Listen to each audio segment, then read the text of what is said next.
ఆంధ్రప్రదేశ్ ప్రభుత్వం ప్రతిష్టాత్మకంగా చేపట్టిన జ్ఞానజ్యోతి కార్యక్రమం విజయవంతంగా 2 సంవత్సరాలు పూర్తి చేసుకుని 3వ సంవత్సరంలోకి ప్రవేశించినట్లు చైల్డ్ వెల్ఫేర్ జిల్లా కోఆర్డినేటర్ మాణిక్యరావు తెలిపారు.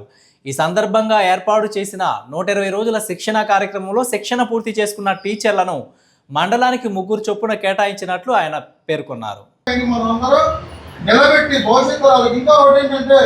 రూపొందించేవాళ్ళు మన వాళ్ళు వెళ్ళినప్పుడు ఎన్ఈపి 2020 FLN ద్వారాగా అంగన్వాడీ సెంటర్లో ఆంధ్రప్రదేశ్ ప్రభుత్వం చాలా ప్రతిష్టాత్మకంగా మహిళా శిశు సంక్షేమ శాఖ మరియు విద్యాశాఖ సమన్వయంతో గత 3 సంవత్సరాల నుండి జ్ఞానజ్యోతి అనేటువంటి ఒక శిక్షణా కార్యక్రమాన్ని దిగ్విజయంగా 2 సంవత్సరాలు పూర్తి చేసుకుని జ్ఞానజ్యోతి 120 రోజుల శిక్షణా కార్యక్రమాన్ని మొదటి సంవత్సరం 2వ సంవత్సరం పూర్తి చేసుకుని 3వ సంవత్సరంలోకి అడుగుపెట్టాం.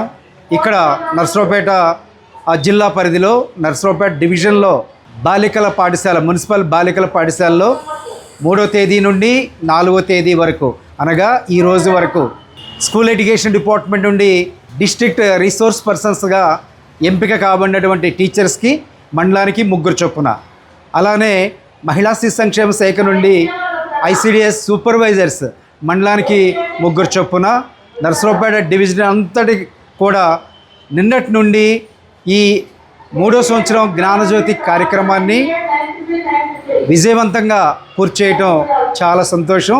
ఈ కార్యక్రమం ప్రధాన ఉద్దేశం ఏంటంటే 2 డిపార్ట్మెంట్లు 3వ సంవత్సరం నుండి 8 సంవత్సరాల వయసు వరకు అంటే PP1 PP2 ఫస్ట్ మొదటి తరగతి 2వ తరగతి వీళ్ళందరూ కలిసి అంగన్వాడీ కేంద్రాలు ఇప్పుడు మనకి పాఠశాల ఆవరణలో ఉన్నాయి. కోలొకేటెడ్ అంగన్వాడీ కేంద్రాలు అంటున్నాం. అలానే అంతకుముందు సపరేట్గా ఉండేవి. స్కూల్ పరిధిలో స్కూల్ ఉండేది, అంగన్వాడీ పరిధిలో అంగన్వాడీ ఉండేది. ఈ రెండింటికి మధ్య సమన్వయం లేదు. అంతకుముందు 3 years బ్యాక్ ప్రభుత్వం మంచిగా ఆలోచించి నేషనల్ ఎడ్యుకేషన్ పాలసీ ద్వారా కొత్త కరికులంని డిజైన్ చేసి వీళ్ళకి సిలబస్ క్రియేట్ చేసి అంగన్వాడీలో ఇంతకుముందు పూర్వ ప్రాథమిక విద్య అనేవాళ్ళం, ఇప్పుడు దాన్ని ఈసీసీఈగా రికగ్నైజ్ చేయడం జరిగింది. ఈసీసీ అంటే early childhood care and education. అంతకుముందు సంరక్షణ కేర్ అనేది లేదు. ఇప్పుడు ఈ కొత్త కరికులంలో కేర్ కూడా యాడ్ చేసి PP1 PP2 సిలబస్ని డిజైన్ చేసి వీళ్ళందరికీ ప్రాపర్ ఆ సిలబస్ అంతా కూడా అంగన్వాడీ కార్యకర్తలకి ట్రైనింగ్ ఇచ్చి